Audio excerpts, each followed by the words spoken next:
Hello students. UP board exam में बहुविकल्पी प्रश्न पूछे जाते हैं। सो हमने यहाँ पर कुछ अम्ल क्षार और लवण चैप्टर से क्वेश्चंस उठाए हैं जो कुछ इस प्रकार हैं। पहला प्रश्न है, जब लिटमस विलयन न तो अम्लीय होता है और न ही क्षारीय होता है तब वह कौन से रंग का होता है। मीन्स जो लिटमस जो लाइकेन थैलोफाइटा समूह से प्राप्त किया जाता है उसको एक पेपर स्ट्रिप पे तैयार करके लिटमस पेपर बनाया जाता है। ठीक है, तो ये लिटमस पेपर जब ना ही अम्लीय हो ना क्षारीय हो तो किस कलर का होता है, मीन्स इसका ओरिजिनल कलर क्या होता है। तो इसका ओरिजिनल कलर होता है बैगनी कलर का, वायलेट। सो करेक्ट ऑप्शन होगा ऑप्शन नंबर सी। विलयन में किस आयन के निर्माण के कारण पदार्थ की अम्लीय होती है। मीन्स विलयन में कौन सा पदार्थ ऐसा बनता है जिसकी वजह से वो पदार्थ अम्लीय हो जाता है। तो हमें पता है किसी भी पदार्थ की अम्लीयता जो है वो उसमें H प्लस के कारण होती है। सो करेक्ट आंसर हो जाएगा option number C, H plus. अम्ल तथा क्षारक की अभिक्रिया के परिणाम स्वरूप लवण तथा जल प्राप्त होते हैं। इस अभिक्रिया को कहते हैं। तो हमें पता है कि जब अम्ल और क्षार को मिलाते हैं तो वो एक दूसरे की मतलब क्षार अम्लता को खत्म कर देता है और अम्ल क्षारिता को खत्म कर देता है।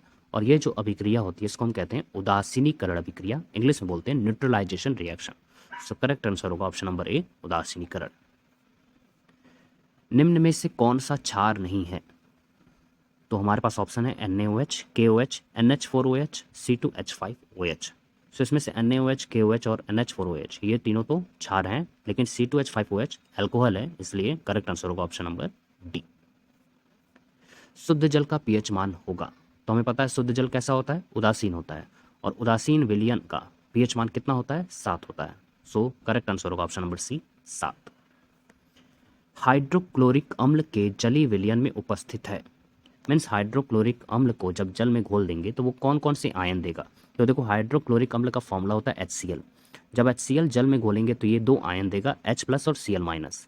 लेकिन H प्लस जो है वो स्टेबल नहीं होता है, स्थायी नहीं होता है, इसलिए ये H2O के साथ अभिक्रिया करके H3O प्लस बना लेता है जिसको हम बोलते हैं हाइड्रोनियम आयन।